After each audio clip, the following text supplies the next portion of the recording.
A chuva de março batia forte no telhado quando ouvi meu genro Marcelo gritar no telefone fixo da sala. Deixa a velha lá fora mesmo, assim dá um pouco de paz nessa casa. Era 2002, e naquele Brasil de incertezas econômicas, eu havia voltado a morar com minha filha Patrícia depois que meu ex-marido sumiu com metade dos nossos bens.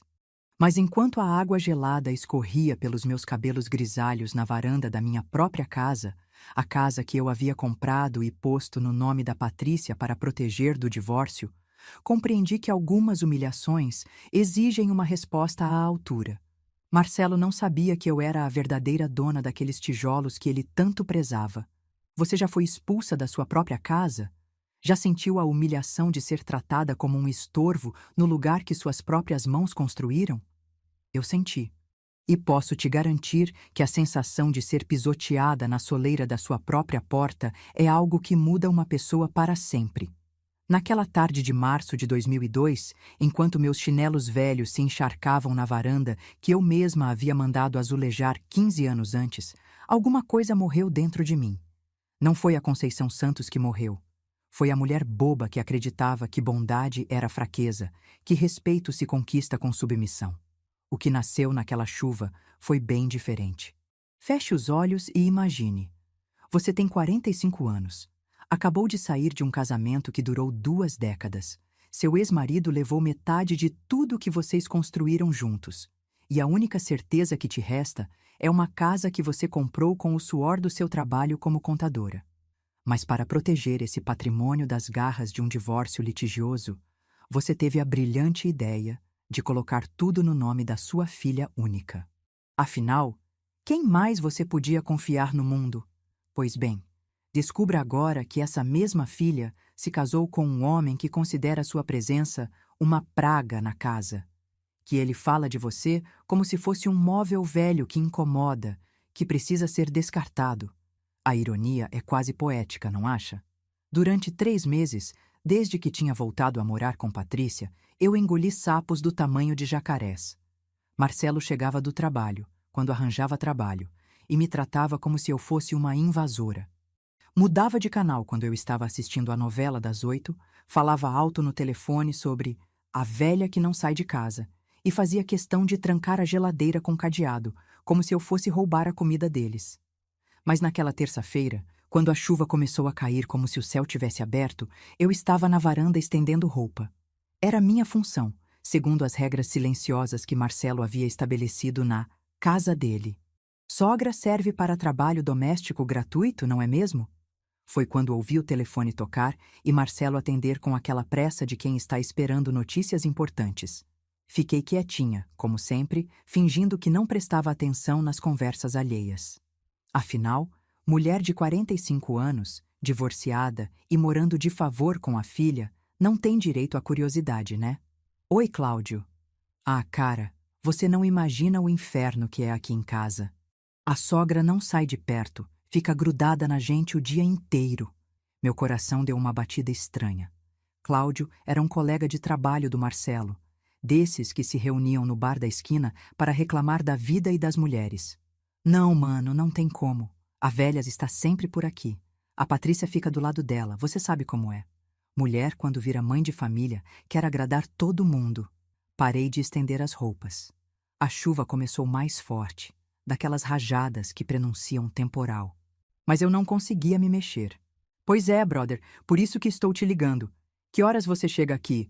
Podemos tomar uma cerveja no quintal, fazer um churrasquinho, só esperando a chuva passar e a velha sair de casa. Foi quando a luz acabou. Não a luz elétrica. Essa continuou funcionando perfeitamente. Foi a luz da minha paciência, da minha educação, daquela bondade burra que eu confundia com virtude. Porque foi exatamente nesse momento que o vento bateu a porta da varanda com força, me deixando do lado de fora. E quando fui bater para entrar, ouvi Marcelo dar uma risada e gritar no telefone.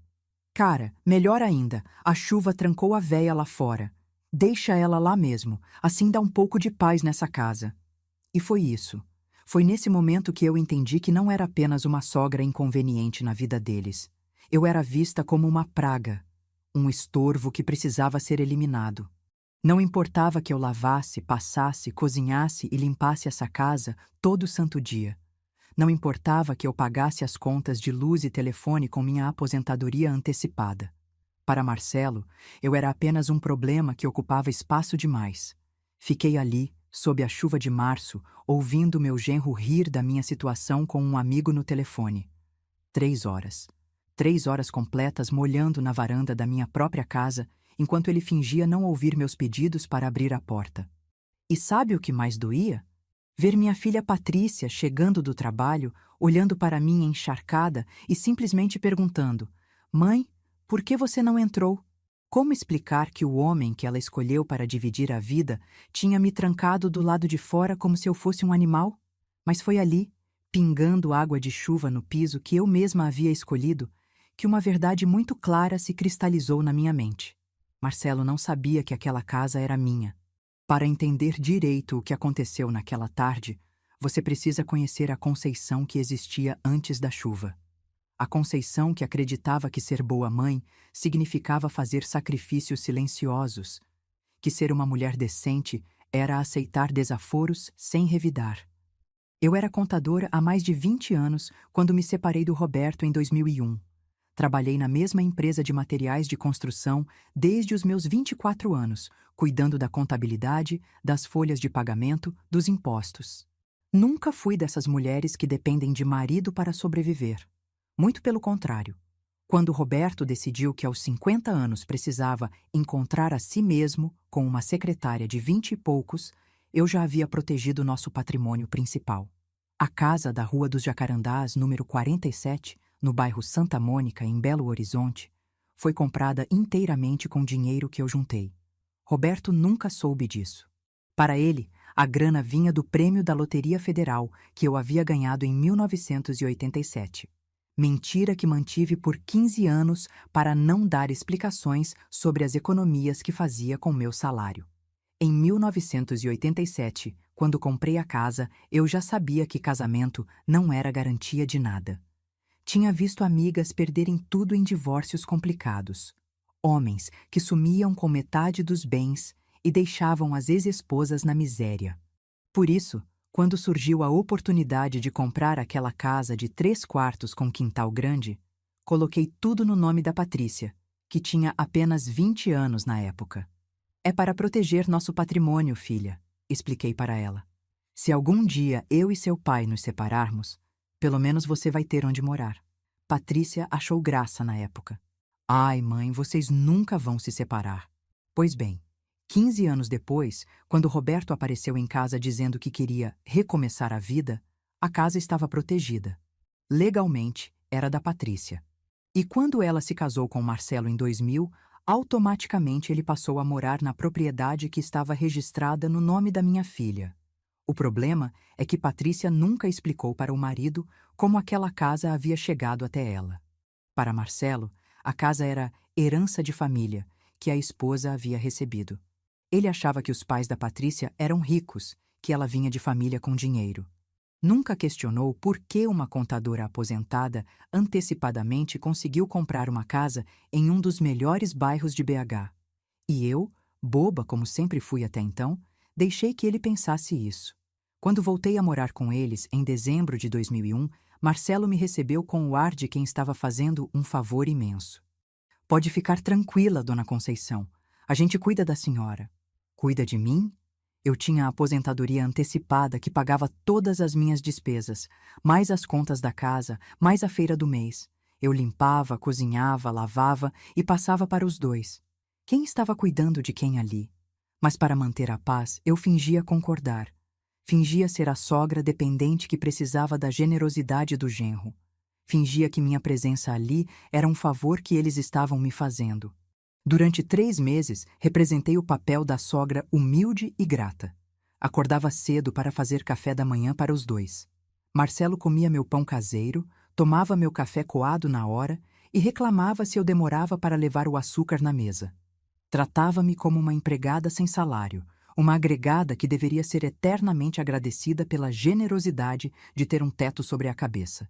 E eu representava direitinho esse papel. Nos fins de semana, quando ele convidava os amigos para churrasco no quintal, no meu quintal, eu ficava na cozinha preparando as saladas, lavando a louça, servindo cerveja gelada. Os amigos dele me chamavam de Dona Conceição, com aquele tom condescendente reservado às sogras inconvenientes. Dona Conceição faz um tropeiro que é uma delícia, eles diziam, como se eu fosse um eletrodoméstico útil da casa. Patrícia tentava me defender às vezes, mas de uma forma tímida, que não confrontava diretamente o marido. Mãe, você não precisa fazer isso. Ela sussurrava quando eu carregava bandejas pesadas. Mas nunca falava isso na frente do Marcelo. Porque a verdade é que minha filha também havia comprado aquela fantasia. Para ela, eu era uma mulher que estava começando a vida de novo, depois do divórcio, tentando reconstruir minha independência com a ajuda da família. Ela não sabia que a casa onde eles moravam havia sido comprada com minhas economias. Não sabia que eu poderia viver confortavelmente sozinha se quisesse. Na cabeça da Patrícia, ela estava cuidando da mãe, que havia perdido tudo no divórcio. Na cabeça do Marcelo, ele estava sendo um genro generoso que abrigava uma sogra sem recursos. E na minha cabeça? Bem, na minha cabeça eu achava que estava preservando a harmonia familiar, mantendo minha filha feliz, sendo uma boa mãe e uma sogra compreensiva. Até aquela terça-feira de março. Porque foi exatamente naquela chuva que eu percebi o que estava acontecendo. Eu não estava sendo uma boa mãe. Estava sendo uma idiota. Não estava preservando a harmonia familiar. Estava permitindo que me humilhassem na minha própria casa. E pior, estava ensinando minha filha que mulher deve aceitar desrespeito em silêncio. A descoberta verdadeira não foi ouvir Marcelo falando mal de mim no telefone. Isso eu já sabia que acontecia. Homem pequeno sempre fala das mulheres pelas costas. Isso não era novidade. A descoberta real aconteceu 3 dias depois da chuva, numa sexta-feira que começou como qualquer outra. Eu estava na cozinha preparando o almoço quando ouvi a conversa que mudou tudo. Marcelo estava no quintal com Cláudio, o tal amigo que ele tinha chamado para o churrasco que acabou não acontecendo por causa da minha presença. Eles pensavam que eu não podia ouvir, mas a janela da cozinha dava diretamente para o local onde estavam bebendo cerveja. Cara, você não imagina a sorte que eu tive casando com a Patrícia, Marcelo estava dizendo, com aquele tom de quem se vangloria. A menina herdou essa casa dos avós. 3 quartos, quintal grande, aqui no Santa Mônica. Imagina quanto vale isso. Parei de mexer o feijão. Sério? Pensei que vocês estavam pagando aluguel, respondeu Cláudio. Que nada. A casa é nossa, quer dizer, é da Patrícia, mas agora é minha também, né? Casamento, comunhão universal de bens. O que é dela, é meu. Senti um frio na espinha que não tinha nada a ver com o vento de março. E a sogra? Ela mora aqui de favor? Foi quando Marcelo deu aquela risada que eu já conhecia bem. A risada de quem se acha muito esperto. A coitada perdeu tudo no divórcio. O ex-marido levou metade. Ela ficou só com uma aposentadoria minguada. A Patrícia teve que aceitar ela aqui, né? Não ia deixar a mãe na rua. Mas entre você e eu, cara, está ficando insustentável. A velha não sai de casa, não tem vida própria, fica grudada na gente o tempo todo. Entendi. Complicado mesmo. Por isso que estou pensando em conversar com a Patrícia sobre umas casas de repouso aqui perto. Lugar bom para a terceira idade. A sogra ia ter companhia da idade dela, atividades, essas coisas, e a gente ia ter nossa privacidade de volta. Asilo. Ele estava planejando me convencer a ir para um asilo. Cara, mas sua esposa não vai aceitar isso fácil. Ah, mas eu sei como convencer. Vou explicar que é pro bem da própria mãe dela. Mulher sozinha, deprimida depois do divórcio, precisa de companhia da idade dela. Tem uma casa de repouso na Pampulha que é show. Mensalidade de R$ 2.000, mas vale a pena pela paz que vai dar. R$ 2.000. Ele estava planejando gastar R$ 2.000 da minha aposentadoria para me internar em um asilo, enquanto vivia de graça na minha casa. E se ela não quiser ir? Vai querer. Vou mostrar os folhetos, explicar como vai ser bom para ela. E se ela resistir? Bem, a casa é nossa, né? A gente tem direitos também. Nesse momento, algo muito estranho aconteceu comigo. Não foi raiva que senti. Não foi tristeza.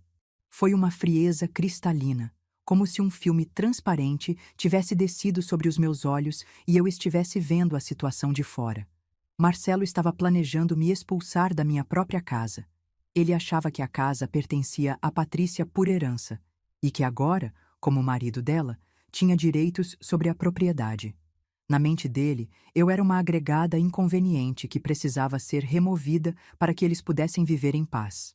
E o mais interessante, ele estava disposto a gastar minha própria aposentadoria para me internar em um lugar de onde eu não pudesse mais incomodar ninguém. Foi nesse momento que eu entendi que não era apenas uma questão de desrespeito ou falta de educação. Era uma questão de poder. Marcelo achava que tinha poder sobre mim, sobre minha vida, sobre meu destino, e estava usando esse poder para me eliminar da equação. Mas ele não sabia de uma coisa muito importante. Quem tem o poder real nessa história não é quem acha que manda, é quem tem a escritura da casa no cofre do banco. E eu tinha. Continuei mexendo o feijão como se nada tivesse acontecido, mas minha mente já estava funcionando em uma velocidade diferente. 2 décadas trabalhando com contabilidade me ensinaram que todo problema tem uma solução, desde que você tenha as informações corretas e saiba usar os recursos disponíveis. Naquela tarde, depois que Cláudio foi embora e Marcelo entrou para tomar banho, eu fiz algo que não fazia há meses. Entrei no meu quarto, tranquei a porta e abri o baú onde guardava meus documentos importantes.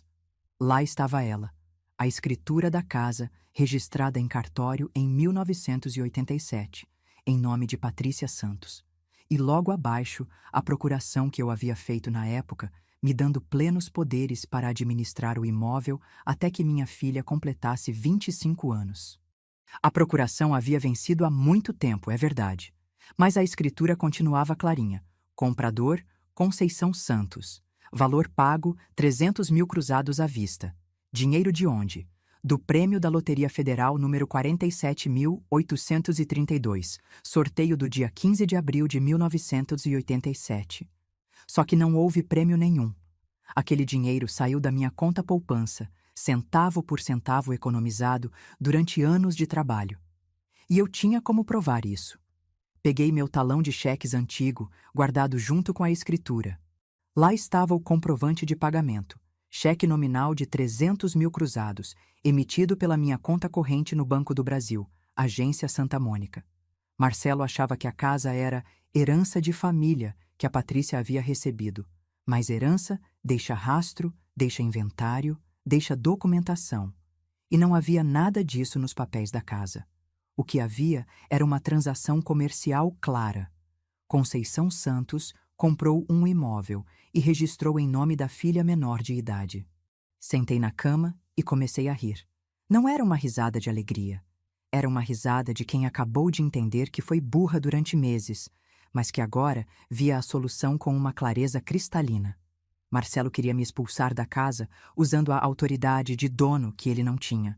Mas eu era a verdadeira dona e tinha todos os documentos para provar. A pergunta agora não era se eu conseguiria me defender da expulsão que ele estava planejando. A pergunta era: como eu iria usar essa informação para colocar as coisas no lugar? Porque uma coisa eu havia aprendido naquela tarde: bondade sem firmeza é apenas fraqueza disfarçada. E eu estava cansada de ser fraca. Durante as 2 semanas seguintes, eu me transformei em uma pessoa completamente diferente. Por fora, continuava sendo a sogra submissa e prestativa de sempre. Por dentro, havia virado uma detetive calculista, documentando cada movimento, cada palavra, cada indício que pudesse usar na guerra que estava por vir. Porque não se enganem, isso havia se tornado uma guerra. A primeira coisa que fiz foi organizar todos os meus documentos. Não apenas os da casa, mas tudo. Extratos bancários antigos, comprovantes de pagamento, carteira de trabalho, declarações de imposto de renda dos últimos 15 anos.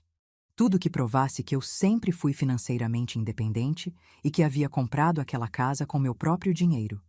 Você sabe como é difícil fingir normalidade quando se descobre que alguém está planejando te ferrar? É preciso um autocontrole que eu nem sabia que possuía. Nas manhãs, eu continuava fazendo café da manhã para os 2, servindo como se fosse a empregada da casa. Marcelo comia meu pão de açúcar, tomava meu café coado e reclamava se eu demorava para lavar a louça. Eu sorria e pedia desculpas, como sempre fazia. Mas agora eu estava prestando atenção em tudo. Comecei a reparar como ele falava sobre a casa quando pensava que eu não estava ouvindo. Nossa casa isso, nossa casa aquilo, como se falasse de algo que havia conquistado com o suor do próprio rosto.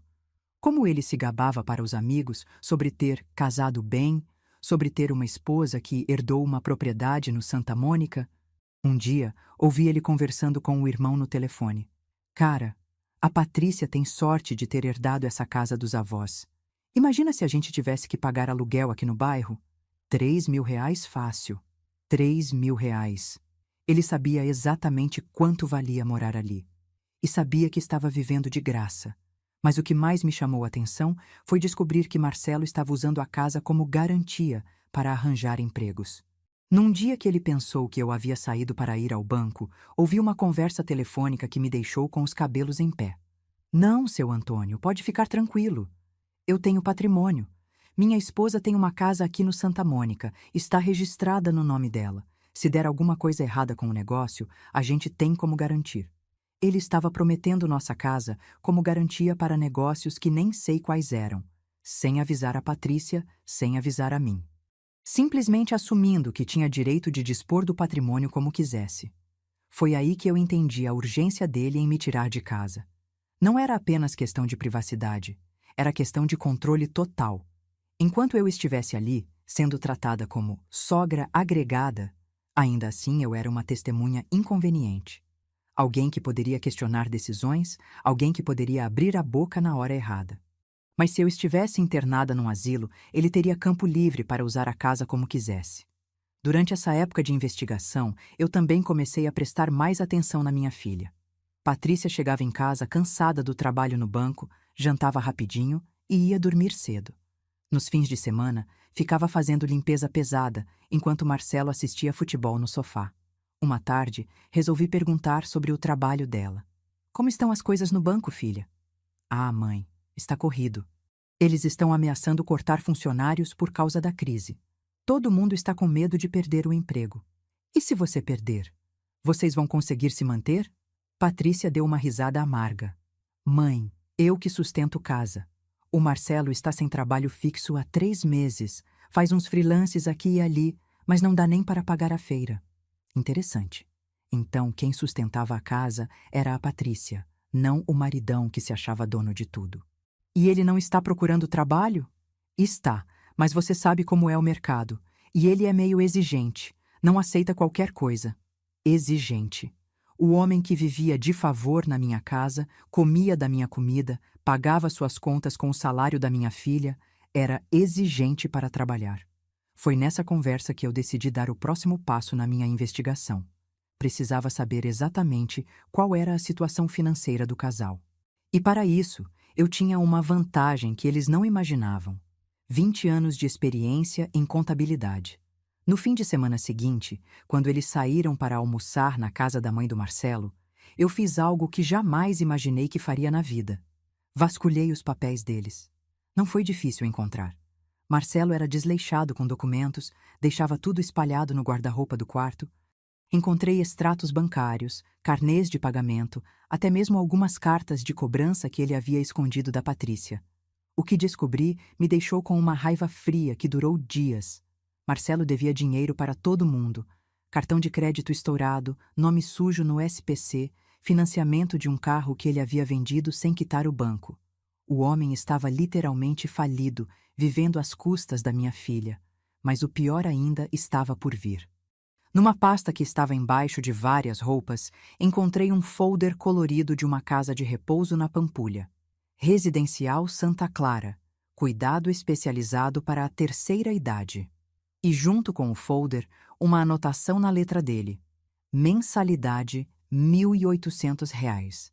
Verificar se a aposentadoria da sogra cobre. Minha aposentadoria era de exatos R$ 2.300 na época.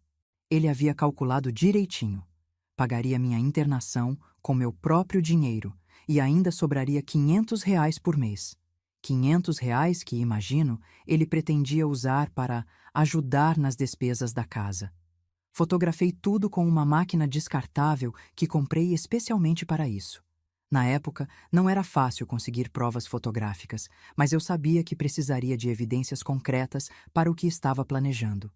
Quando eles voltaram do almoço, eu estava na cozinha fazendo bolo de cenoura, como se nada tivesse acontecido. Marcelo até elogiou. Dona Conceição, a senhora faz o melhor bolo de cenoura que já provei na vida. Eu sorri e disse: Obrigada, meu filho. É o mínimo que posso fazer para retribuir a gentileza de vocês. Por dentro, eu estava pensando: aproveita, querido, porque esse é o último bolo que você come nesta casa. Depois de descobrir a extensão das dívidas do Marcelo e seus planos para me internar, eu percebi que precisava entender melhor toda a situação. Não bastava saber que ele estava mentindo sobre ser dono da casa. Eu precisava saber por que Patrícia havia permitido que chegasse a esse ponto.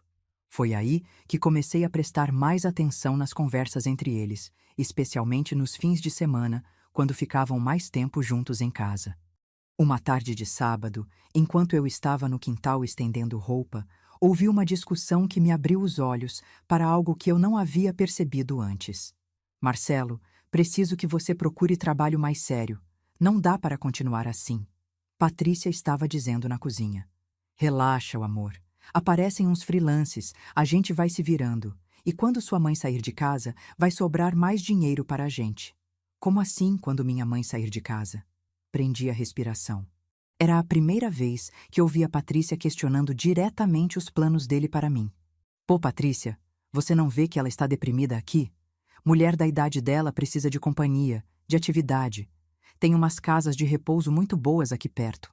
Casa de repouso? Marcelo, minha mãe tem 45 anos e ela não está deprimida. Ela está apenas se adaptando à nova vida. 45 anos. Ele estava falando de me internar como se eu fosse uma velhinha senil, e minha própria filha estava corrigindo ele, lembrando que eu tinha apenas 45 anos. Mas pensa bem, amor. Ela ia ter companhia da idade dela, atividades, não ia ficar aí ociosa o dia inteiro.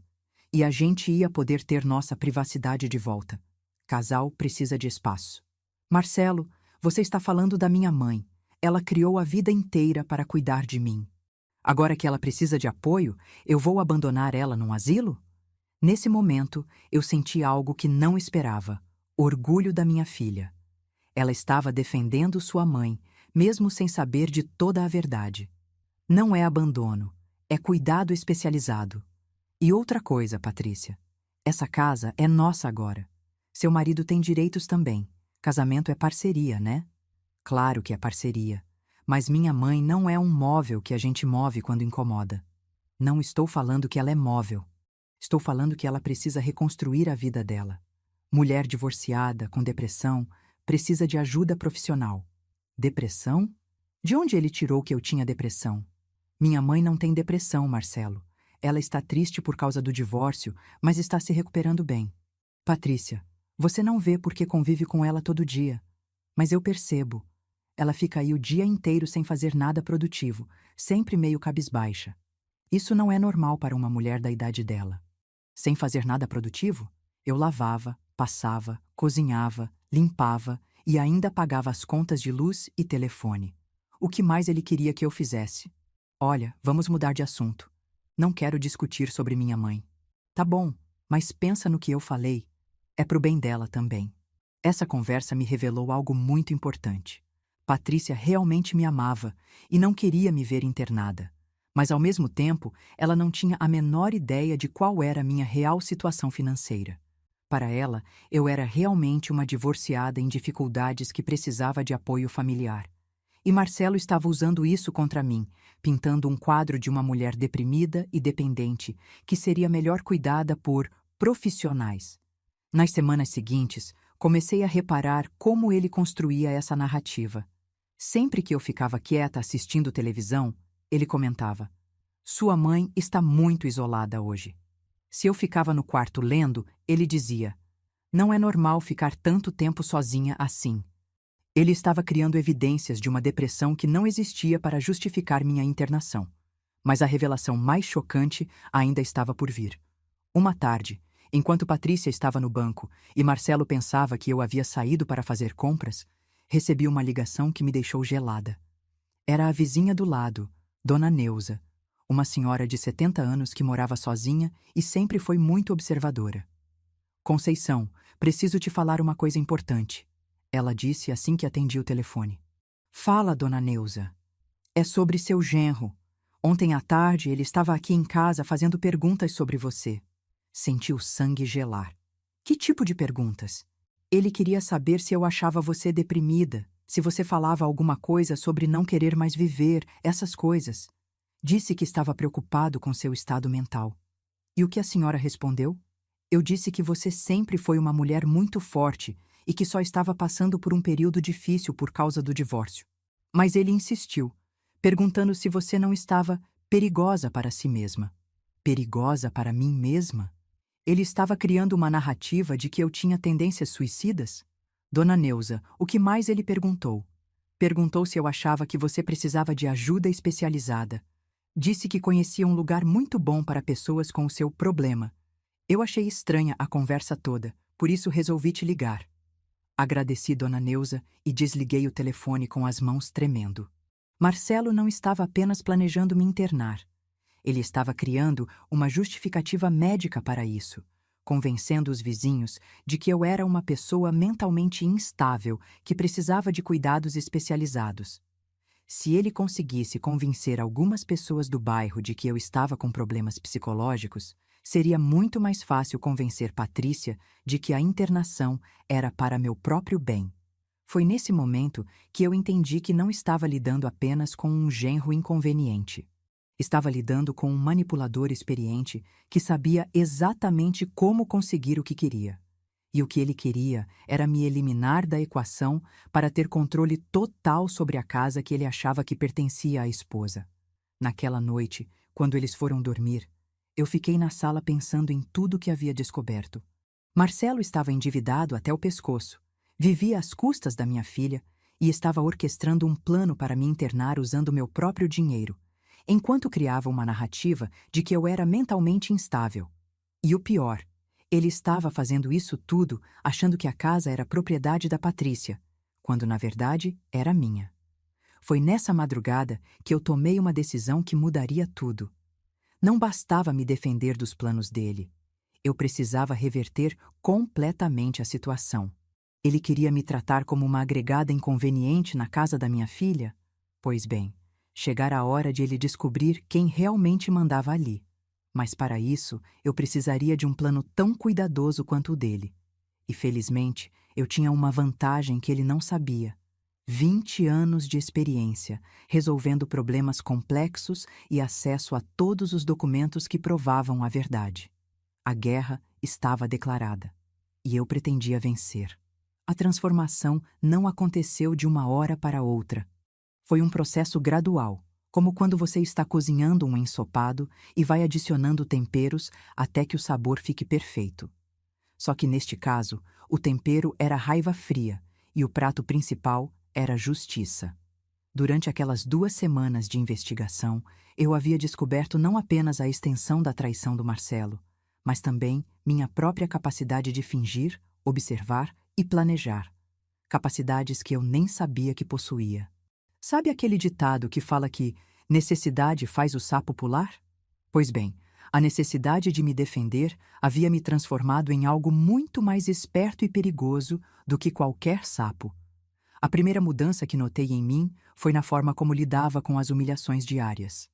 Antes, quando Marcelo me tratava como empregada ou falava de mim como se eu fosse um móvel que incomodava, eu sentia vergonha e tristeza. Agora, eu sentia curiosidade científica. Como se eu fosse uma pesquisadora observando o comportamento de um espécime interessante. Dona Conceição, a senhora pode fazer um cafezinho para mim e o Cláudio? Ele pedia, sem nem olhar na minha direção. Antes, eu corria para a cozinha. Agora, eu ia calmamente pensando. Aproveita, meu querido. É o último café que você manda fazer nesta casa. E sabe o que é mais interessante? Essa frieza nova estava me deixando mais eficiente. Quando você para de se preocupar em agradar pessoas que não merecem, sobra muito mais energia mental para planejar coisas importantes. A segunda mudança foi na minha relação com o medo. Durante 3 meses, eu havia tido medo de incomodar, medo de falar demais, medo de ser expulsa. Agora, eu estava começando a entender que quem deveria ter medo não era eu. Uma tarde, resolvi fazer um pequeno teste. Marcelo estava no quintal com Cláudio, bebendo cerveja e falando sobre futebol, quando eu apareci com uma bandeja de salgadinhos que havia feito. "Puxa, dona Conceição, a senhora faz cada coisa gostosa", disse Cláudio, sempre educado. "Obrigada, meu filho. É o mínimo que posso fazer para retribuir a hospitalidade", respondi, olhando diretamente para Marcelo. Ele não captou a ironia, claro. Para ele, eu estava sendo a sogra agradecida de sempre. Mas eu estava testando algo. Minha capacidade de falar verdades que soavam como mentiras. E funcionou perfeitamente. Durante essa época, comecei também a prestar atenção nos vizinhos de uma forma diferente. Não mais como alguém que tinha vergonha de estar morando de favor, mas como alguém que estava mapeando possíveis aliados para o que estava por vir. Dona Neuza, por exemplo. A ligação dela sobre as perguntas do Marcelo me mostrou que ela era observadora e não gostava de fofoca maldosa. Seria uma boa testemunha quando chegasse a hora. Seu Antônio, do lado esquerdo, sempre cumprimentava a todos com educação. Mas eu havia notado que ele não gostava do jeito como Marcelo falava alto no quintal durante os churrascos de fim de semana. Potencial aliado também. A dona Regina, da frente, era fofoqueira, mas justa. Se ela soubesse da verdade sobre quem era o verdadeiro dono da casa, espalharia a novidade para o bairro inteiro em questão de horas. Eu estava, sem perceber, montando uma rede de informações e apoio para quando chegasse o momento de agir. Mas o momento decisivo da minha transformação aconteceu numa segunda-feira de manhã, quando encontrei Marcelo mexendo na correspondência que havia chegado para mim. Ele estava na sala com algumas cartas na mão quando eu entrei da cozinha. Ao me ver, ele disfarçou rapidamente, mas eu havia visto. "Chegou alguma coisa para mim?" perguntei, com a voz mais inocente que consegui. "Ah, só umas bobagens. Propaganda, essas coisas." Mentira. Eu havia visto que uma das cartas era do banco e outra era da Receita Federal. Correspondências importantes que ele estava interceptando. "Posso ver?" "Não precisa se preocupar com isso, dona Conceição. Sua filha cuida de todos os papéis importantes da família." Ele estava interceptando minha correspondência e decidindo o que eu podia ou não ver, como se eu fosse incapaz de cuidar dos próprios assuntos. Foi nesse momento que a última parte da velha Conceição morreu de vez. Naquela tarde, quando ele saiu para procurar trabalho, ou pelo menos era isso que ele dizia, eu fiz algo que jamais imaginei que faria. Vasculhei o lixo para recuperar minha correspondência. Lá estavam as cartas que ele havia descartado. A do banco era um comunicado sobre alterações na aposentadoria complementar que eu havia contratado anos atrás. A da Receita Federal era sobre a declaração de imposto de renda. Cartas importantes que ele havia decidido que eu não precisava ver. Nesse momento, eu entendi que não estava mais lidando apenas com um genro inconveniente. Estava lidando com alguém que estava assumindo controle sobre minha vida de forma sistemática, me isolando de informações importantes, interceptando minha correspondência, criando narrativas sobre minha saúde mental. Era manipulação pura. E eu havia sido burra por não perceber antes. Mas agora eu percebia. E agora eu ia reagir. Naquela noite, depois que todos foram dormir, sentei na cozinha com um caderno e comecei a escrever. Não era um diário, era um plano de guerra. Primeiro, listei tudo o que eu havia descoberto sobre Marcelo. As dívidas, os planos para me internar, as mentiras sobre ser dono da casa, a interceptação da correspondência, a criação de narrativas sobre minha saúde mental. Segundo, listei todos os recursos que eu tinha. A escritura da casa, os comprovantes de pagamento, minha experiência em contabilidade, minha aposentadoria e o fato de que ninguém suspeitava que eu sabia de tudo. Terceiro, listei os possíveis aliados. Patrícia, que me amava mas estava sendo enganada, Dona Neuza, que não gostava de manipulação, os outros vizinhos, que respeitavam pessoas honestas e minha própria experiência de vida. E quarto, o mais importante, Listei o que eu queria como resultado final. Não era simplesmente me defender dos planos dele. Era reverter completamente a situação. Eu queria que Marcelo descobrisse que havia subestimado a pessoa errada. Queria que ele entendesse que a sogra burra e dependente era, na verdade, a dona da casa onde ele vivia de favor. Queria que ele sentisse a mesma humilhação que eu havia sentido na chuva daquela tarde. E, principalmente, eu queria que isso servisse de lição para qualquer um que pensasse em me subestimar no futuro. Porque uma coisa eu havia aprendido durante essas semanas de investigação: bondade sem firmeza não é virtude, é ingenuidade. E eu estava cansada de ser ingênua. Quando terminei de escrever, já passava das 2 da manhã. Mas pela primeira vez em meses, eu me sentia completamente acordada. Minha mente estava funcionando com uma clareza que eu não sentia há anos. Fechei o caderno, guardei ele junto com os documentos da casa e fui dormir sabendo que a partir daquele dia as coisas iam ser muito diferentes. Marcelo havia criado um plano para me eliminar da equação. Agora era a minha vez de criar um plano para colocar ele exatamente no lugar onde ele merecia ficar. E esse lugar não era na minha casa. A primeira regra de qualquer boa vingança é: nunca deixe o inimigo perceber que você mudou de estratégia. Enquanto Marcelo achava que eu continuava sendo a sogra bobinha e submissa, eu havia me tornado algo completamente diferente. Uma jogadora que conhecia todas as cartas da mesa. E ele nem desconfiava. A primeira fase do meu plano começou numa quinta-feira de manhã, quando, acidentalmente, deixei algumas páginas de extrato bancário espalhadas na mesa da cozinha. Páginas que mostravam os depósitos mensais da minha aposentadoria, mais os rendimentos da poupança, mais um valor que eu havia esquecido de mencionar. Uma aplicação de R$ 50.000 que havia feito anos atrás. Marcelo chegou da rua e foi direto pegar água na geladeira, como sempre fazia. Seus olhos passaram pelas páginas e voltaram. Depois voltaram de novo, com mais atenção. Dona Conceição, ele disse tentando soar casual. Esses papéis aqui são seus? Fingi susto, como se tivesse sido pega fazendo algo errado. Ai, desculpa, eu estava organizando umas coisas e esqueci na mesa. Deixa que eu guardo. Corri para pegar os papéis, mas deixei que ele visse os números tempo suficiente para fazer as contas na cabeça dele. Nossa, a senhora tem uma poupança bem robusta, ele comentou, ainda tentando soar casual. Ah, é pouco dinheiro. Mas você sabe, né? Mulher separada tem que se precaver. Pouco dinheiro? R$ 50.000 em 2002 era uma fortuna. Mais do que muita gente ganhava em 2 anos de trabalho. Durante o restante da manhã, reparei como Marcelo ficou diferente. Menos arrogante, mais atencioso. Ofereceu para me ajudar a carregar as compras do mercado, coisa que nunca fazia. Perguntou se eu queria que ele trocasse o gás do fogão.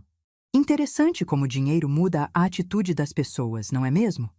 Mas isso era apenas o aquecimento. A segunda jogada aconteceu no fim de semana, quando fingi que havia recebido uma ligação de uma imobiliária.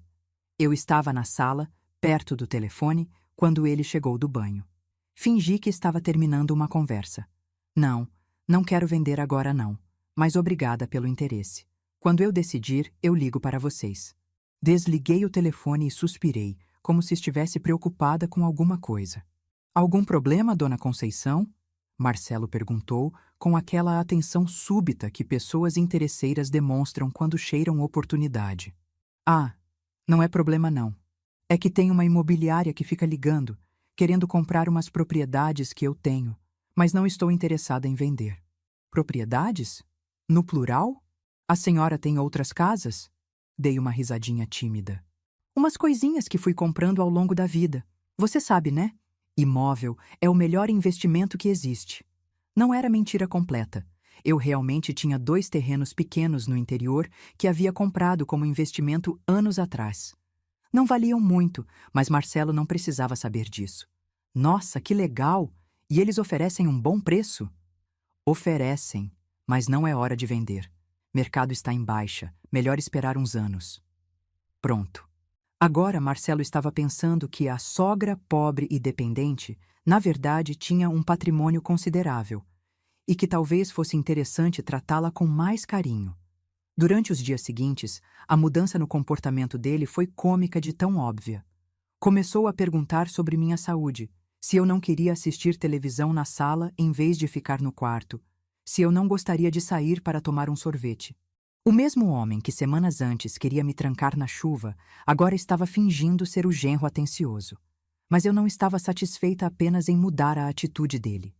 Eu queria saber até onde ele estava disposto a ir quando pensasse que eu tinha dinheiro. Foi aí que bolei a terceira jogada. Numa tarde de segunda-feira, quando Patrícia estava no banco e Marcelo estava em casa procurando trabalho, assistindo televisão, fingi receber uma ligação muito importante. Alô? Doutor Roberto? Como está? Que bom saber que o senhor está bem. Como? A aposentadoria complementar? Ah, sim, eu sei que precisa atualizar os dados. Não mudei de endereço. O quê? Aumentou quanto? 2.500 por mês agora? Nossa, que ótima notícia! Quando começa a valer? No mês que vem? Perfeito. Muito obrigada por avisar, doutor. Desliguei o telefone e fiquei na sala, fingindo que estava feliz com a notícia. Marcelo, obviamente, havia escutado cada palavra. Boas notícias, dona Conceição? Ah, que coisa boa! Minha aposentadoria complementar aumentou. Agora vou receber 2.500 a mais por mês. A mais. Como se eu já recebesse uma quantia considerável e agora fosse receber ainda mais. Os olhos dele brilharam de uma forma que me deu nojo. Não era alegria pela minha prosperidade. Era cálculo puro. Ele estava fazendo as contas na cabeça, pensando em como poderia se beneficiar dessa informação. Que maravilha! A senhora merece mesmo. Pessoa trabalhadora como a senhora tem que ser recompensada. Pessoa trabalhadora? Até semana passada ele me chamava de a velha que não sai de casa. Pois é, agora vou poder contribuir mais com as despesas da casa. Não gosto de me sentir um peso para vocês. Imagina, dona Conceição, a senhora nunca foi peso nenhum. Pelo contrário, a gente que fica feliz em ter a senhora aqui. Feliz?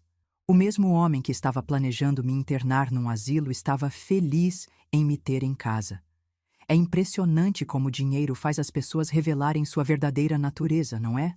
Durante a segunda semana da minha campanha de manipulação, resolvi elevar o nível do jogo. Não bastava mais apenas mudar a percepção que Marcelo tinha sobre minha situação financeira. Eu queria testá-lo, ver até onde ele estava disposto a ir para tentar se aproveitar de mim. E para isso, eu precisava criar situações onde ele se sentisse tentado a revelar suas verdadeiras intenções. A primeira oportunidade surgiu quando ele veio me perguntar, com toda a delicadeza falsa do mundo, se eu não gostaria de investir em algumas oportunidades de negócio que havia descoberto. Sabe, dona Conceição, tenho um amigo que trabalha com importação. Negócio muito rentável. A senhora não gostaria de aplicar um dinheirinho? Rende muito mais que poupança. Fingi interesse. Que tipo de negócio? Importação de eletrônicos da China. O lucro é garantido, dona Conceição. Em 6 meses, a senhora duplica o que investir. Duplicar em 6 meses? Qualquer pessoa com 2 neurônios funcionando sabe que isso é conversa de golpista. Mas eu fingi que estava considerando. Parece interessante mesmo. Quanto seria o mínimo para investir? Ah, com uns 10, 15 mil reais já dá para começar. Depois, conforme o negócio for rendendo, a senhora pode reinvestir. 15 mil reais. Quase 1/3 do dinheiro que ele achava que eu tinha na poupança. Deixa eu pensar, tá bom? Essas coisas de dinheiro a gente tem que analisar direitinho. Claro, mas não demora muito para decidir, porque as oportunidades são limitadas. Pressão. Primeira tática de golpista. Criar senso de urgência. Nos dias seguintes, ele voltou ao assunto mais 2 vezes, sempre com o mesmo papo de oportunidade limitada e lucro garantido.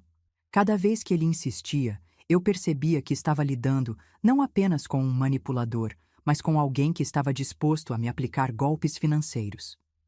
A segunda situação que criei foi ainda mais reveladora.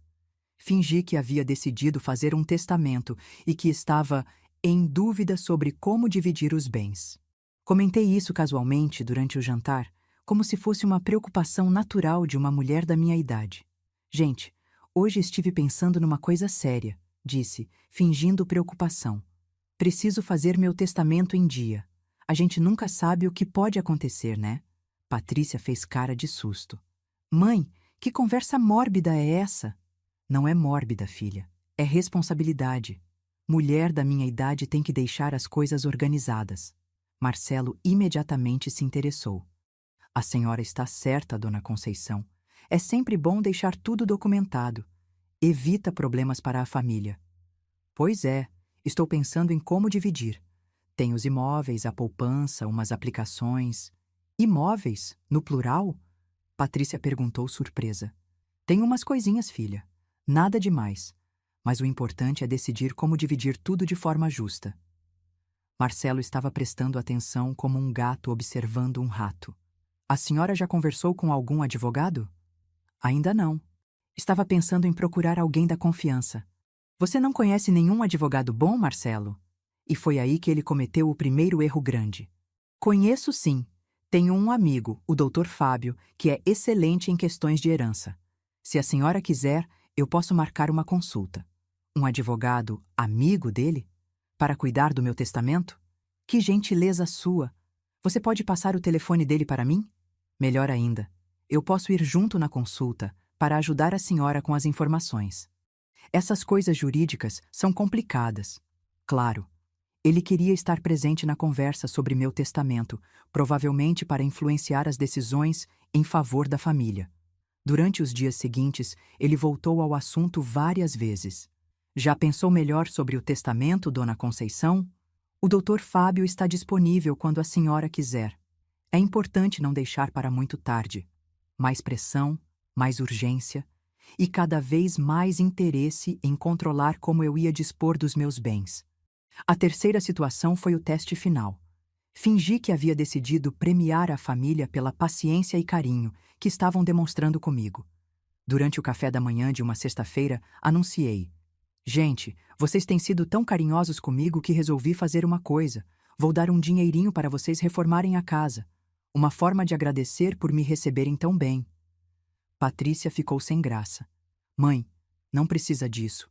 A gente te recebe porque te ama, não por interesse. Minha filha era pura, ainda não havia percebido o jogo que estava rolando. Mas Marcelo... Marcelo foi direto ao ponto.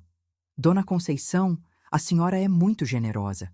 A casa realmente precisa de umas reformas. Estava pensando em fazer um quarto maior para a senhora. Uma suíte bem confortável. Uma suíte para mim? O mesmo homem que queria me internar agora queria construir uma suíte? Quanto a senhora estava pensando em investir na reforma? Investir? Como se fosse um negócio. Uns 20, 30 mil reais, talvez. O que vocês acham? Os olhos dele brilharam como os de uma criança na frente de uma vitrine de doces. Nossa, com esse valor dá para fazer muita coisa. Posso até procurar alguns orçamentos, se a senhora quiser. Tenho contatos bons na construção civil. Contatos dele, orçamentos dele, certamente com propinas e comissões que eu nunca saberia. Que bom! Você pode cuidar disso para mim? Claro. Deixa comigo que vou resolver tudo. A senhora não vai precisar se preocupar com nada. E foi aí que eu tive a confirmação final do que estava lidando. Marcelo não era apenas um genro inconveniente que queria se livrar de uma sogra incômoda. Ele era um parasita financeiro que havia percebido que eu tinha dinheiro e agora queria uma fatia cada vez maior desse dinheiro. Quando ele achava que eu era pobre, queria me internar para ter privacidade. Quando descobriu que eu tinha patrimônio, queria me manter em casa e controlar meus investimentos. Em ambos os casos, ele queria me usar para benefício próprio. A diferença é que agora eu sabia exatamente que tipo de pessoa ele era. E estava preparada para mostrar que tinha escolhido a pessoa errada para tentar enganar. Depois de 2 semanas testando os limites do Marcelo, eu havia coletado informações suficientes para montar um dossiê completo sobre o caráter dele. Agora era hora de elevar a pressão e forçá-lo a mostrar sua verdadeira face de forma mais explícita. Porque uma coisa é você suspeitar que alguém é interesseiro. Outra coisa é fazer essa pessoa se revelar de forma tão clara que não reste dúvida para ninguém, especialmente para minha filha. A primeira escalada aconteceu quando comecei a considerar seriamente as propostas de investimento que ele havia sugerido. Marcelo, eu disse numa tarde de terça-feira, estive pensando naquele negócio de importação que você me falou. Acho que vou investir mesmo. Ele quase derrubou a xícara de café. Sério, dona Conceição? Sério, mas quero conhecer pessoalmente esse seu amigo e quero ver todos os documentos do negócio antes de assinar qualquer coisa. Vi a primeira rachadura na máscara dele. Por um segundo pareceu preocupado. Ah, claro, mas a senhora sabe que essas empresas grandes têm muita burocracia, né? Às vezes os documentos demoram um pouco para ficar prontos. Não tem problema, eu espero. 20 anos trabalhando com contabilidade me ensinou que pressa é inimiga da perfeição. A menção à minha experiência em contabilidade o deixou visivelmente desconfortável. Ele não havia considerado que eu pudesse entender de análise de documentos financeiros. É claro. Vou conversar com o Rodrigo e marcar uma reunião. Rodrigo? No dia anterior, ele havia dito que o nome do amigo era Cláudio. Interessante como golpistas se confundem com as próprias mentiras. Perfeito. E eu vou levar meu contador também. Dr. Henrique é muito criterioso com essas coisas de investimento. Não existia Dr. Henrique nenhum, mas Marcelo não precisava saber disso. Durante os dias seguintes, ele começou a dar desculpas cada vez mais elaboradas sobre por que a reunião estava demorando para acontecer. O Rodrigo viajou para São Paulo. A documentação está sendo atualizada. Melhor esperar o mercado se estabilizar. Era óbvio que não existia negócio nenhum. Ele estava tentando me aplicar um golpe e agora não sabia como sair da situação. A segunda escalada foi com a questão do testamento. Marquei realmente uma consulta com um advogado, mas não o Dr. Fábio que ele havia indicado. Procurei o Dr. Roberto, um advogado vizinho que conhecia há anos e que sempre me pareceu uma pessoa íntegra. Quando anunciei que havia marcado a consulta, Marcelo imediatamente se ofereceu para me acompanhar. Deixa que eu vou junto, dona Conceição. Essas coisas jurídicas são complicadas. A senhora pode precisar de ajuda. Obrigada, meu filho. Mas já pedi para a Patrícia me acompanhar. É melhor ser uma coisa entre mãe e filha mesmo. A cara dele foi impagável. Ele havia se oferecido para controlar a situação e eu estava o excluindo completamente. Ah, mas se a senhora quiser uma segunda opinião, eu conheço bem o Dr. Fábio. Ele pode revisar qualquer documento antes da senhora assinar, insistindo até o final. Vou pensar no assunto, respondi, sem compromisso. Na consulta com o Dr. Roberto, expliquei exatamente o que estava acontecendo em casa. Como Marcelo estava tentando me manipular, as propostas de investimento duvidosas, o interesse súbito em controlar meu testamento. Dr. Roberto me ouviu com atenção e deu um conselho valioso. Dona Conceição, o que o senhor está descrevendo são táticas clássicas de abuso financeiro contra idosos. Mesmo que a senhora não seja exatamente idosa, o padrão é o mesmo: manipulação, isolamento, controle sobre documentos e decisões financeiras. E o que eu posso fazer? Bom, legalmente a senhora está em posição muito forte. É proprietária da casa, tem autonomia financeira, está em pleno uso das faculdades mentais. Se necessário, posso documentar isso tudo. Mas me parece que a senhora já tem um plano próprio. Dr. Roberto era perceptivo. Tenho sim. Só quero ter certeza de que estou fazendo tudo dentro da lei. Enquanto a senhora usar apenas a verdade e os recursos legais que tem direito, não vejo problema algum. Quando voltei da consulta, Marcelo estava ansioso para saber como havia sido. E aí, dona Conceição? Como foi com o advogado? Foi muito esclarecedor. Ele me explicou direitinho quais são meus direitos como proprietária dos meus bens. Proprietária. Uso proposital da palavra. E sobre o testamento? Ah, isso vai ficar para depois. Ele disse que primeiro é melhor organizar a documentação de todas as propriedades que tenho, fazer um inventário completo. Propriedades? Quantas a senhora tem? A ganância na voz dele era quase palpável. Algumas. Não contei para vocês antes porque não queria parecer exibida. Mas agora que vou fazer testamento, é melhor deixar tudo claro. Durante a semana seguinte, comecei a espalhar pistas pela casa. Deixei alguns papéis sobre uma mesa onde ele pudesse ver. Não documentos reais, mas rascunhos que fiz para parecer levantamentos de patrimônio. Imóvel 1. Casa Rua dos Jacarandás. Valor estimado R$ 180. 000. Imóvel 2. Terreno Ribeirão das Neves, valor estimado 35 mil. Aplicações financeiras, 85 mil. Números que eu inventei, mas que pareciam realistas para alguém da minha situação. Marcelo viu os papéis, obviamente, e sua atitude mudou completamente. Agora ele estava me tratando como se eu fosse uma rainha. Perguntava se eu queria ajuda para tudo, oferecia para fazer compras, sugeria passeios que nunca havia sugerido antes. E o mais patético, começou a falar mal da situação financeira de outras pessoas, como se estivesse me alertando sobre interesseiros. Dona Conceição, a senhora precisa tomar cuidado com algumas pessoas que podem tentar se aproveitar. Tem muito aproveitador por aí, esperando uma oportunidade para dar golpe em pessoa com patrimônio. O cara que estava tentando me aplicar golpe estava me alertando sobre golpistas. A ironia era tão grande que eu tive que sair da sala para não rir na cara dele. Chegou o momento que eu estava esperando há semanas, a fase final da preparação.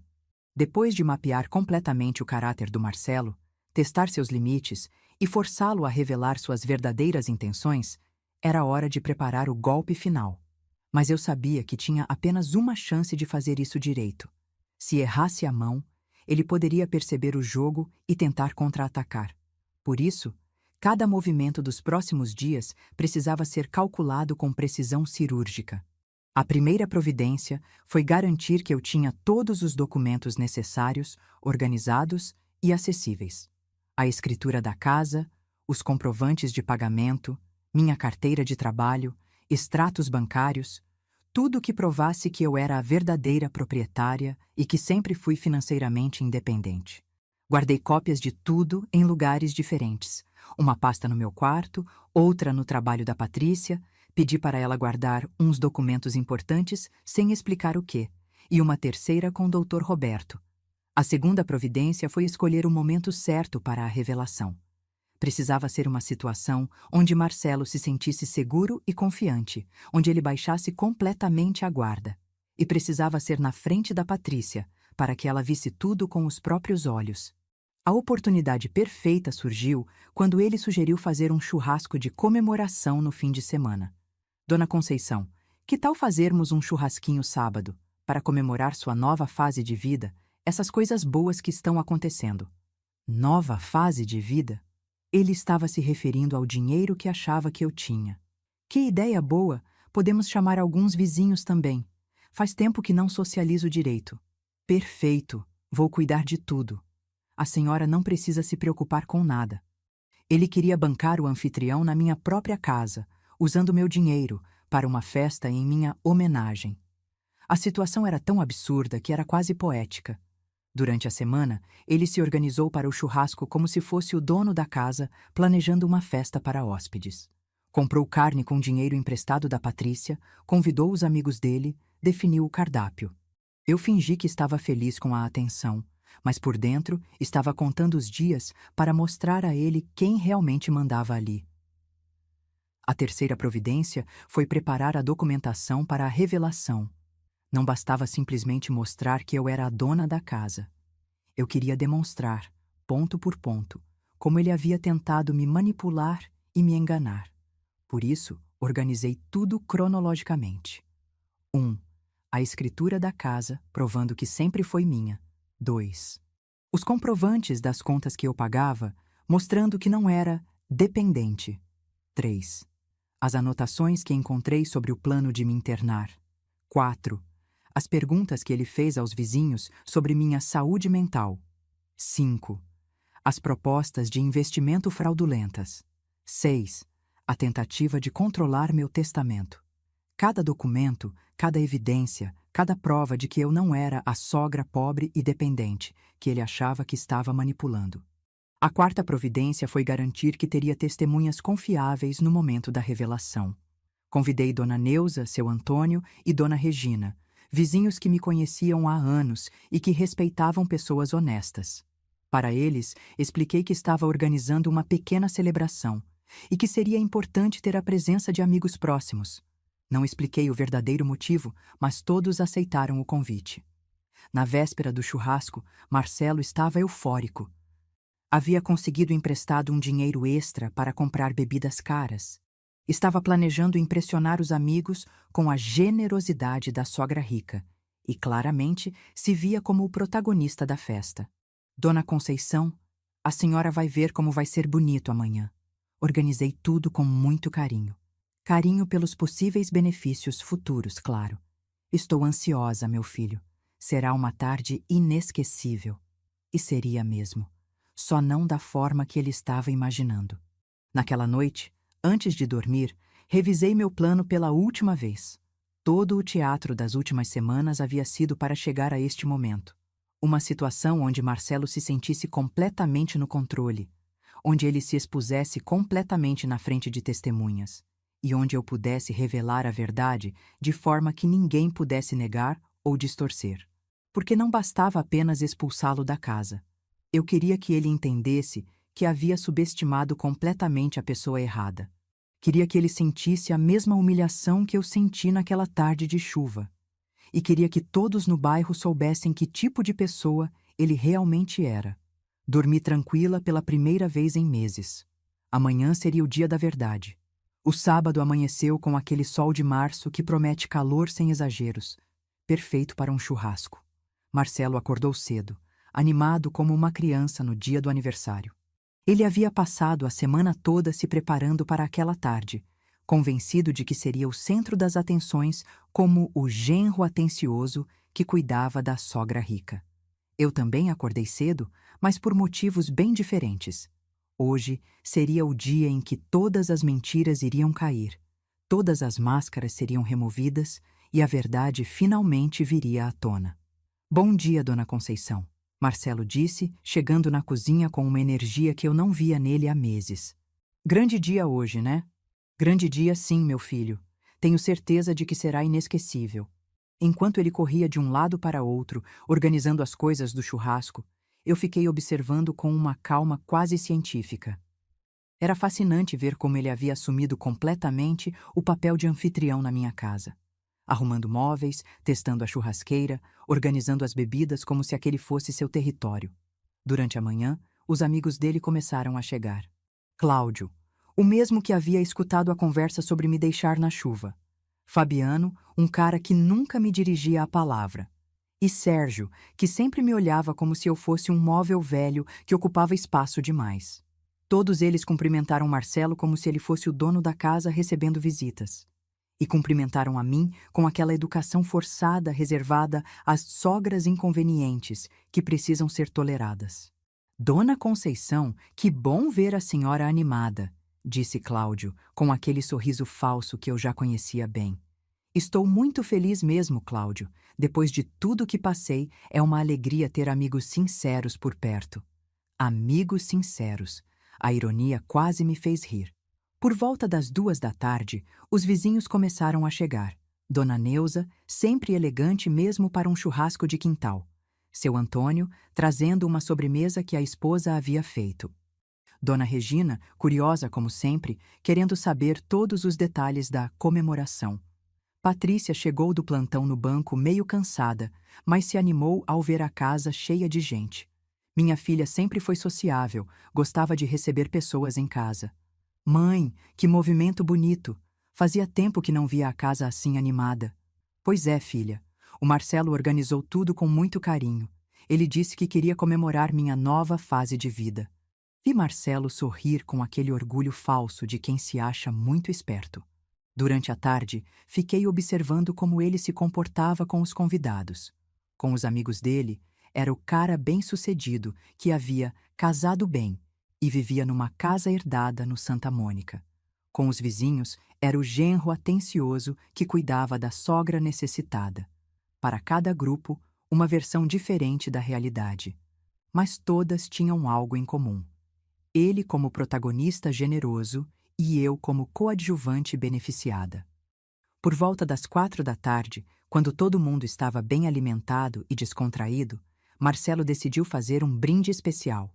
Pessoal, quero aproveitar para fazer um brinde à Dona Conceição, ele disse, levantando a cerveja. Uma mulher que está recomeçando a vida depois de uma fase difícil e que pode contar sempre com o apoio da família. Recomeçando a vida? Fase difícil? Como se eu fosse uma coitada que dependia da caridade dele.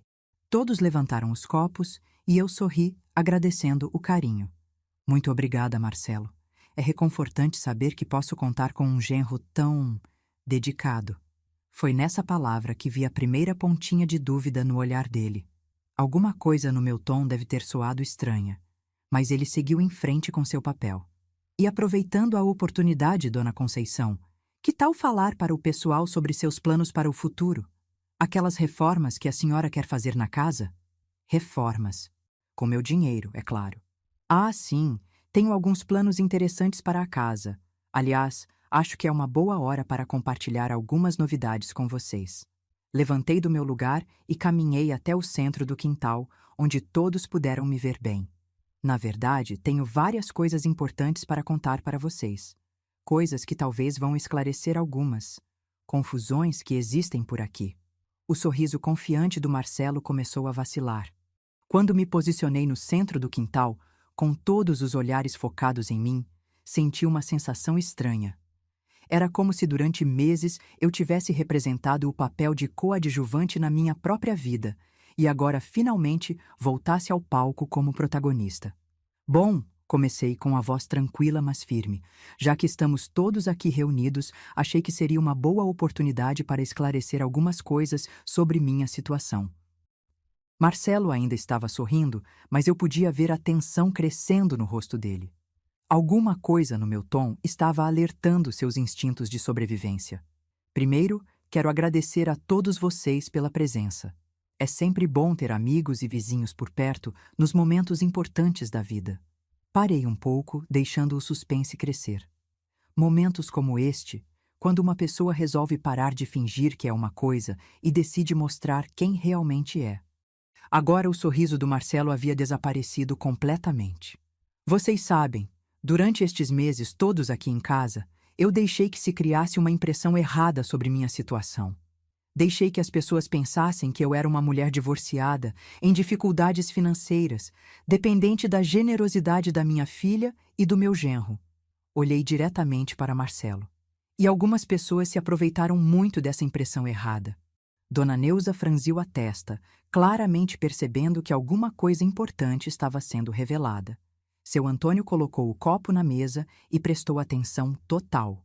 Dona Regina, bem, Dona Regina praticamente parou de respirar, percebendo que ia presenciar uma fofoca de primeira qualidade.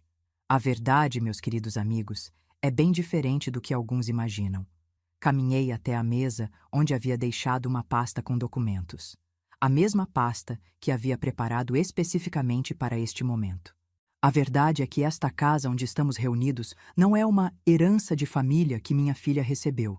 Esta casa foi comprada por mim, Conceição Santos, em 1987, com dinheiro que eu juntei trabalhando como contadora. Silêncio absoluto no quintal. Eu comprei esta casa e coloquei no nome da Patrícia para proteger o patrimônio de um divórcio que eu já sabia que podia acontecer. Mas a casa sempre foi minha e continua sendo minha. Patrícia estava com a boca aberta. Mãe, do que você está falando? Abri a pasta e retirei a escritura da casa. Estou falando disso aqui, filha. Escritura pública de compra e venda registrada em cartório em 15 de abril de 1987.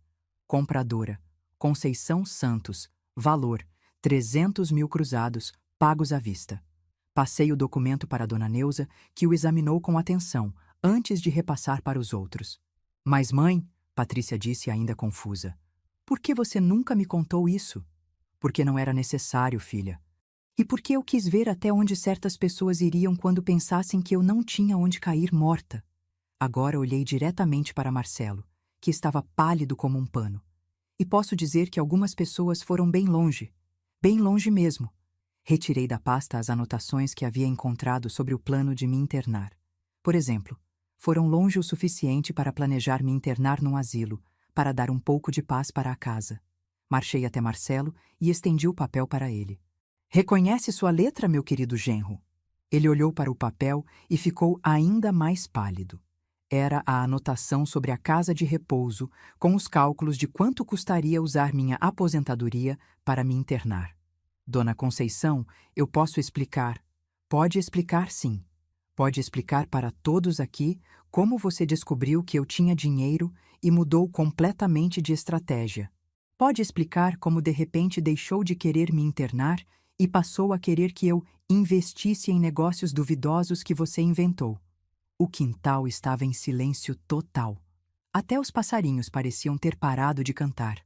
Pode explicar como você começou a me tratar como uma rainha quando pensou que eu era rica, depois de meses me tratando como um estorvo que precisava ser removido. Patrícia estava olhando para o marido com uma expressão que eu nunca havia visto antes. Era uma mistura de choque, decepção e raiva crescente. Pode explicar, continuei, tirando mais papéis da pasta, como você estava usando esta casa como garantia para negócios sem avisar ninguém? Como você estava prometendo nossa propriedade para credores, achando que tinha direito sobre algo que nunca foi seu? Mostrei os papéis onde eu havia anotado as conversas telefônicas que escutei.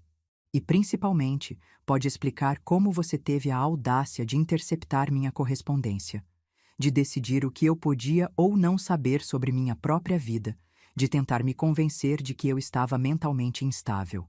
Cláudio sussurrou para Fabiano. Cara, isso está ficando pesado. Pesado? Ainda não tinha nem começado. Nesse momento, com todos os documentos expostos e a verdade finalmente revelada, eu senti algo que não experimentava há meses: o poder total sobre a situação. Marcelo estava encurralado. Patrícia estava descobrindo quem realmente era o homem com quem havia se casado, e os vizinhos estavam testemunhando toda a farsa sendo desmascarada. Mas eu ainda não havia terminado. Agora, disse, guardando os papéis e caminhando de volta para o centro do quintal, vou explicar para vocês o que vai acontecer a partir de hoje. Marcelo fez um movimento como se fosse falar, mas eu levantei a mão. Você já teve sua chance de falar durante todos esses meses em que me tratou como lixo. Agora é minha vez. Olhei para cada pessoa presente, uma por uma. Esta casa é minha, sempre foi minha. Eu a comprei, eu a paguei, eu tenho todos os documentos que provam isso. E como proprietária desta casa, eu estou usando meus direitos legais para tomar uma decisão importante. Pausa dramática. Marcelo, você tem 30 dias para sair da minha propriedade. O silêncio que seguiu foi ensurdecedor. Depois, vários vizinhos começaram a sussurrar entre si. Como? Marcelo finalmente conseguiu balbuciar. Você me ouviu perfeitamente. 30 dias. É tempo suficiente para você encontrar um lugar para morar que seja realmente seu. Mas eu sou marido da Patrícia. Tenho direitos. Você tem direitos sobre o que é da sua esposa, não sobre o que é meu. E esta casa é minha. Patrícia estava olhando para mim com uma expressão de quem ainda estava processando toda a informação. Mãe, você está falando sério? Completamente séria, filha. E você precisa decidir uma coisa importante. Se vai ficar aqui na minha casa, precisa entender que aqui quem manda sou eu. Se decidir ir embora com seu marido, eu entendo e respeitarei sua decisão. Mas não aceito mais ser desrespeitada na minha própria casa. Marcelo tentou uma última cartada. Pessoal, ele disse dirigindo-se aos amigos. Vocês estão vendo isso? A véia enlouqueceu. Acha que pode expulsar a gente da nossa casa? Foi a gota d'água. Caminhei até ele com uma calma que eu não sabia que possuía. Véia? Nossa casa? Peguei meu celular e disquei um número. Doutor Roberto? É a Conceição. O senhor pode vir aqui em casa agora? Preciso que o senhor traga aquele documento que conversamos. Isso mesmo, o de despejo. Não, não é urgência. Mas seria bom ter um advogado como testemunha do que está acontecendo aqui. Desliguei o telefone e olhei para Marcelo. Em 1 hora vai chegar aqui um advogado com um documento oficial de despejo.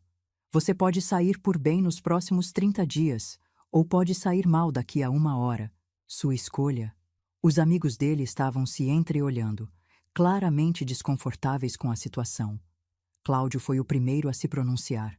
Cara, acho melhor a gente ir embora. Essa situação não é nossa. Um por um, eles começaram a se despedir e sair.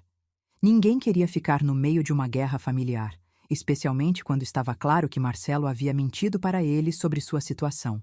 Quando eles saíram, o quintal ficou só com os vizinhos, eu, Patrícia E Marcelo?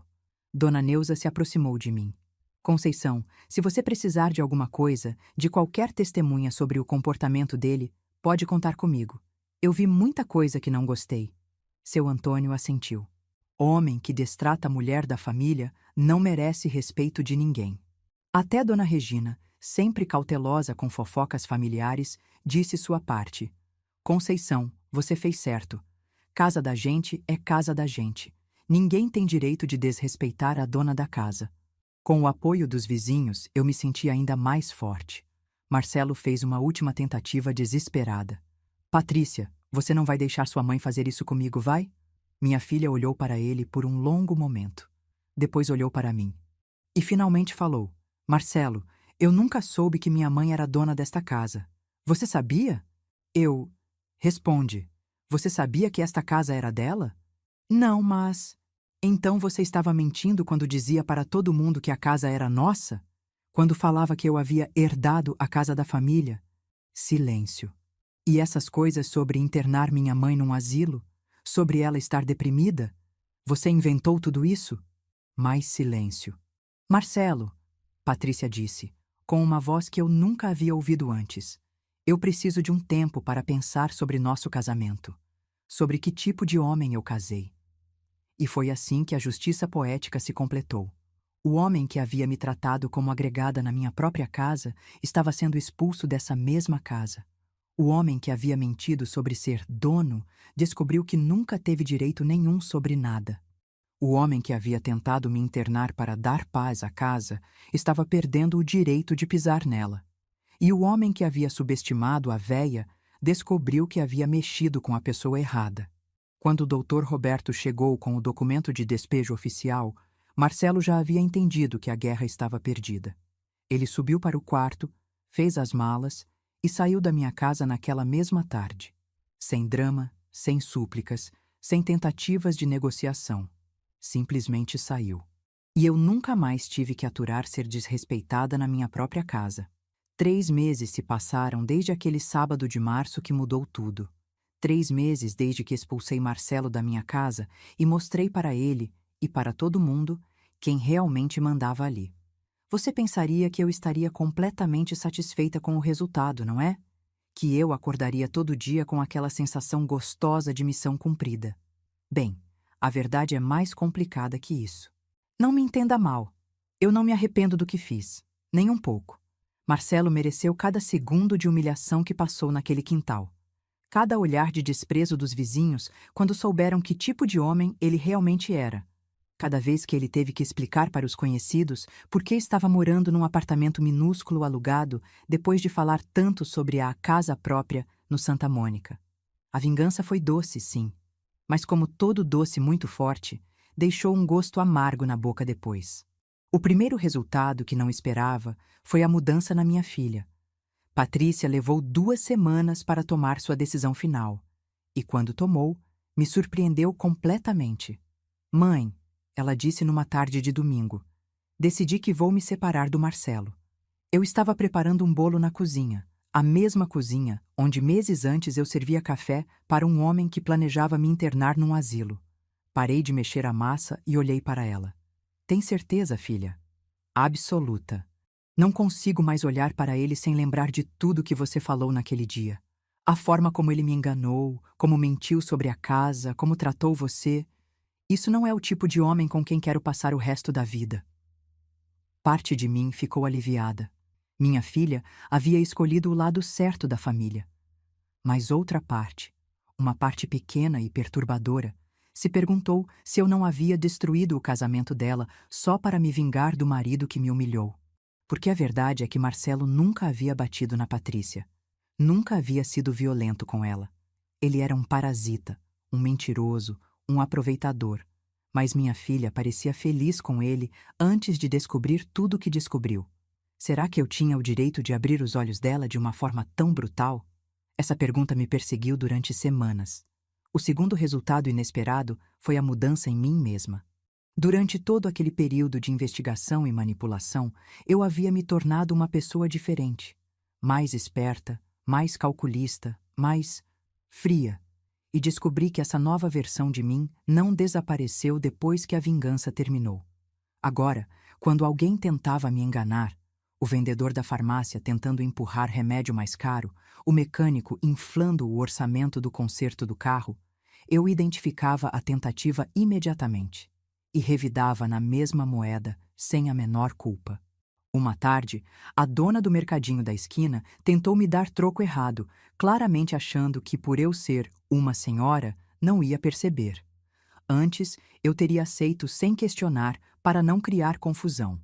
Agora, olhei nos olhos dela e disse: Dona Maria, meu troco são R$ 4,50, não R$ 3,50. Matemática não é opinião. Ela ficou sem graça e me deu o troco correto. Mas depois disso, sempre que eu chegava no mercado, ela ficava tensa, como se soubesse que não podia mais tentar me passar para trás. Era bom saber que ninguém mais ia tentar me enganar, mas também era um pouco assustador perceber como eu havia mudado. A Conceição de antes era mais confiante nas pessoas, mais disposta a dar o benefício da dúvida. Essa nova Conceição desconfiava de todo mundo até que provassem o contrário. O terceiro resultado foi a solidão. Não solidão física. Patrícia continuou morando comigo e nossa relação, na verdade, melhorou depois que ela se separou. Mas uma solidão emocional estranha. Durante aqueles meses de planejamento da vingança, eu havia descoberto uma parte de mim que nem sabia que existia. Uma parte capaz de mentir com naturalidade, de manipular situações, de planejar a destruição de alguém com frieza cirúrgica. E essa descoberta foi perturbadora. Porque uma coisa é ser vítima de uma traição e reagir no calor da emoção. Outra coisa completamente diferente é descobrir que você tem talento natural para ser manipuladora. Eu havia passado semanas fingindo ser uma pessoa diferente, criando mentiras elaboradas, testando os limites psicológicos de outra pessoa. E havia sido boa nisso. Muito boa. Isso me fez questionar quem realmente eu era. A contadora honesta e trabalhadora que sempre pensei ser. Ou essa nova pessoa fria e calculista que havia emergido sob pressão. Uma noite, cerca de um mês depois do confronto, eu estava na sala assistindo a novela das 8, a mesma novela que Marcelo não me deixava assistir em paz, quando tive uma revelação perturbadora. Eu estava gostando de ser temida. Gostando de saber que os comerciantes do bairro agora me tratavam com respeito ao invés de condescendência. Gostando de ver que ninguém mais tentava me passar para trás. Gostando de saber que havia me tornado alguém com quem não era seguro mexer. E isso me assustou. Porque existe uma linha tênue entre justiça e sede de poder. E eu não tinha certeza de que lado dessa linha eu estava mais. O quarto resultado foi a mudança na forma como outras pessoas me viam. A história da minha vingança se espalhou pelo bairro todo em questão de semanas. Na versão da Dona Regina, que já conhecemos, eu era uma heroína que havia posto um aproveitador no lugar dele. Na versão do seu Antônio, eu era um exemplo de que mulher também sabe se defender. Na versão da Dona Neuza, eu era uma senhora que merecia respeito. Mas eu sabia que tinha outras versões circulando, versões onde eu era a sogra vingativa que havia destruído um casamento por birra. A mulher rica que havia humilhado um homem pobre por diversão. A mentirosa que fingiu ser vítima para poder atacar melhor. E o pior, algumas dessas versões não estavam completamente erradas. Porque quando eu penso com honestidade sobre tudo o que aconteceu, tenho que admitir que parte da minha motivação não foi apenas buscar justiça. Foi também o prazer de ver Marcelo descobrir que havia subestimado completamente a pessoa errada. Durante aquelas semanas de manipulação, houve momentos em que eu poderia ter simplesmente revelado a verdade e expulsado ele da casa. Não precisava ter criado aquela encenação toda com patrimônio falso, investimentos inexistentes, testamentos fictícios. Mas eu criei, porque queria vê-lo se expor completamente. Queria que ele cavasse sua própria cova antes de empurrá-lo para dentro dela.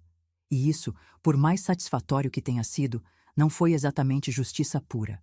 Foi vingança temperada com uma pitada de crueldade. Essa percepção me perturbou durante meses. Não porque me fizesse querer voltar atrás. Jamais faria isso.